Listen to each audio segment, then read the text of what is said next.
A very good morning BBPians. How are you all? All fine, stay home, be safe. Class 5th. In previous class we discussed chapter number 9 of Max Data. We discussed what is data and types of data. हमने देखे थे, हमने बहुत सारे type data देखे थे. कोई भी डाटा कलेक्ट करने के लिए हमें उसको टेबलिंग बनाना पड़ता है. उसमें हमने बहुत सारे bar graph, pictograph, line graph, circle graph, ये सब हमने देखा था. आज हम नेक्स्ट टॉपिक देखते हैं बच्चों, बार ग्राफ. ठीक है, बार ग्राफ कैसे ड्रॉ किया जाता है और बार ग्राफ होता क्या है. देखिए इधर see page number 48-49 from your book. आपकी बुक में 48-49 पे दिया हुआ है ये topic. A graph drawn using rectangular bars to show how large each value is.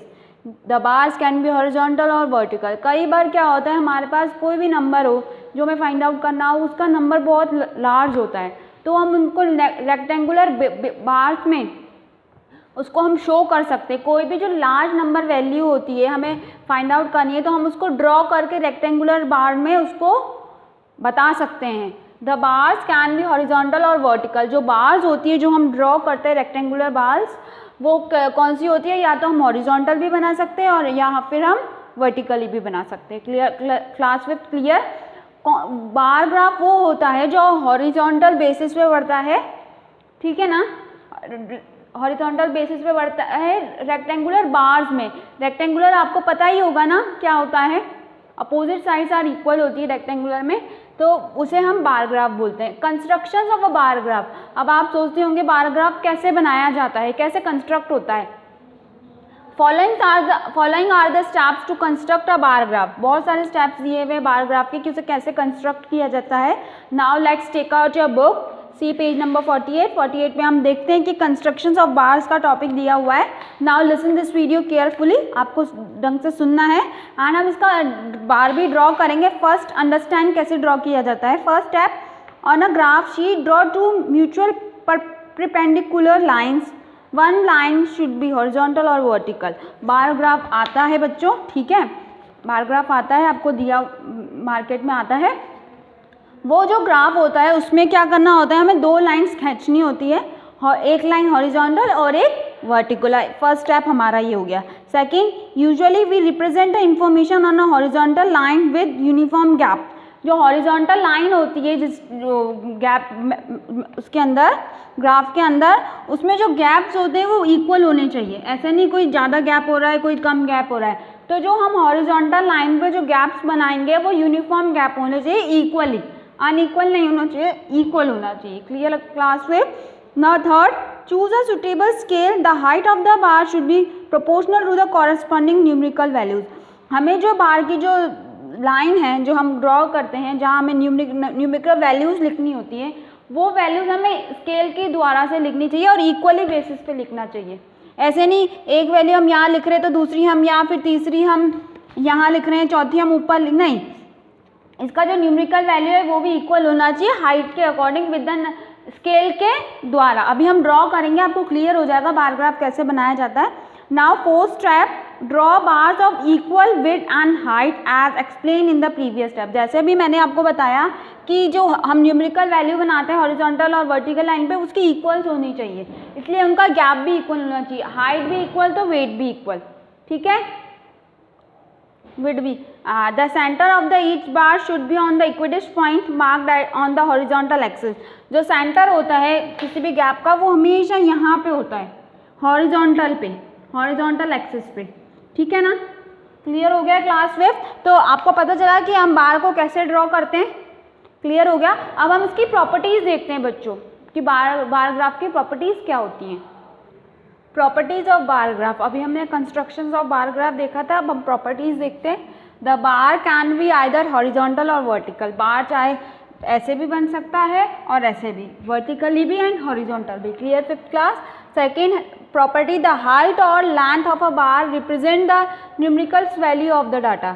Height और लेंथ उसकी न्यूमेरिकल वैल्यू बताती है. अभी एग्जाम्पल करेंगे तो मैं भी आपको बताऊंगी. जो इनकी हाइट होती है और जो इनकी लेंथ होती है वो क्या रिप्रेजेंट करती है, न्यूमेरिकल वैल्यू रिप्रेजेंट करती है नंबर्स में, ठीक है. The width of each bar is kept same through it is mostly attraction. जो इसकी विड्थ होती है ना वो ईच सेम होती है, ठीक है, हमें सेम रखनी पड़ती है इसकी विड्थ, ठीक है ना। अगर इसकी विड्थ इक्वल है, सेम है, तो सामने वाले की भी विड्थ सेम ही होगी, हमें डिफरेंस नहीं करना है। Fourth, the distance between any two consecutive bars should be equal. जो डिस्टेंस होता है जिनके बीच में वो भी इक्वल होना चाहिए। ऐसा नहीं कोई एक यहाँ ड्रॉ हो रहा है तो एक यहाँ फिर दूसरा इसी के बाजू में, नहीं, हमें इक्वली डिस्टेंस पे दो बार्स को बनाना चाहिए। Now fifth, bar can be shaded, hashed और colours to make them look attractive. Bar जो हम बनाते हैं उसको हम शेड भी कर सकते हैं, कलर भी कर सकते हैं, लाइंस भी ड्रॉ कर सकते हैं, जिससे कि हमारा बार ग्राफ बहुत अच्छा दिखे। Now last point, bar graph are of one dimensions only, their height of scale significance. जो बार ग्राफ का जो डायमेंशन होता है वो एक ही डायमेंशन पे बनता है, क्योंकि उसकी ओनली हम इसकी हाइट को सिग्निफाई करते हैं। Clear with crowd, all of you understood. अब आपने कंस्ट्रक्शंस पढ़ा, आपने प्रॉपर्टीज पढ़ा, आपको घर पे भी इसको पढ़ना है। अब हम एक छोटा सा एग्जांपल देखते हैं जिससे आपको ये सारी कंस्ट्रक्शंस और प्रॉपर्टीज क्लियर हो जाएंगी बायोग्राफ की। Clear students? Example 5th class, the following table shown the number of visitors to the park for the months of January to March. यहाँ पे आपको टेबल दिया हुआ है, क्या बता रहे हैं कि नंबर ऑफ विजिटर्स थे जो पार्क में गए थे जनवरी टू मार्च के महीने में। अब यहाँ में मंथ्स दिए जनवरी, फरवरी, मार्च, और कितने जने गए, नंबर्स ऑफ विजिटर्स जनवरी में 150, फरवरी में 300 एंड मार्च में 250। अब हमें इसको क्वेश्चंस भी दिए हुए हैं। ए दिया है construct a vertical bar chart for the table, हमें इसका वर्टिकल बार चार्ट बनाना है। B, on which month were minimum number of visitors to the park, हमें टेबल को देखकर बताना है। C, what is the percentage of decrease of visitors to the park in February compare to March. ठीक है, decrease in बताना है। अब हमें मैंने आपको प्रॉपर्टीज बताई थी, कंस्ट्रक्शन बताया था, उसमें हमने बताया था कि सबसे पहले हमें 2 लाइन्स बनानी है, हॉरिजॉन्टली एंड वर्टिकली। ठीक है, हमने बना दिया। हमें बताया गया था कि जो हॉरिजॉन्टल लाइन है उसमें हमें न्यूमेरिकल वैल्यू लिखना है इक्वल बेस पे, और इसका सेंटर पॉइंट हमेशा हॉरिजॉन्टल एक्सिस पे रहेगा। ठीक है, ये 0 हो गया।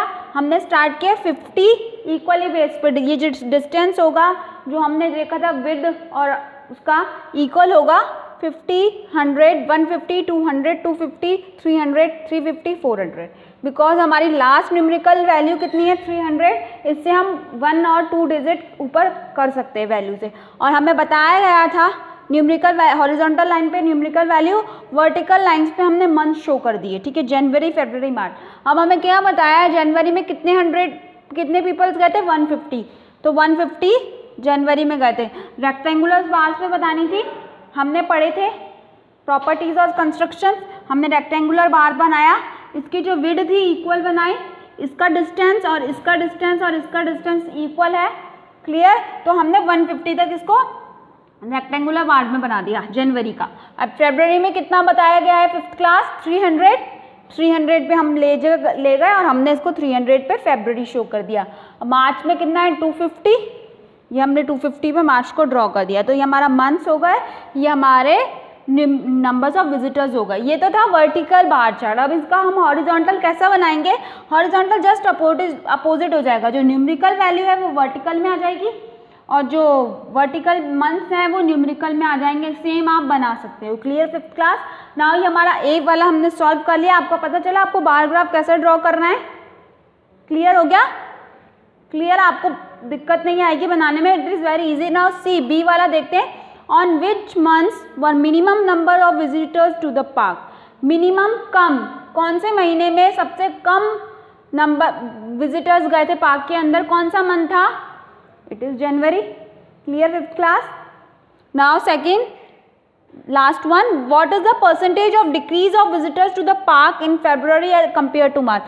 आप सोच रहे होंगे इसमें क्या करना है, इसमें हमें डिक्रीजन का परसेंटेज बताना है कि फरवरी से लेकर मार्च के महीने में जितना डिक्रीजन हुआ उसका हमें परसेंटेज निकालना है। कैसे निकालेंगे? अब फरवरी में कितने पीपल्स थे 300, मार्च में कितने थे 50, तो मतलब कम हो गया ना, तो इसका डिक्रीज का परसेंटेज कितने % पीपल्स नहीं आए। दिस माइनस दिस, आपको 300 में से 250 माइनस करना है अपॉन क्या, कौन सा डिजिट आएगी आप मुझे बताओ, मार्च की। ठीक है, हमें मार्च की डिजिट नीचे लिखनी है 250 upon 100।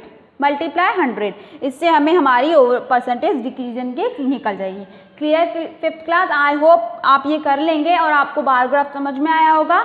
Listen this video carefully and see many examples in your book. आपकी बुक में बार ग्राफ के बहुत सारे एग्जाम्पल्स दिए हुए हैं फ्रॉम पेज नंबर 48 और 49 पे, 48-49 पेज नंबर पे दिया हुआ है।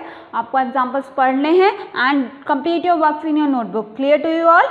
Clear fifth class? In next class we discuss next topic. Till then, bye students, stay home, be safe, complete your works in your notebook. First of all, listen this video carefully fifth class. Clear to you all?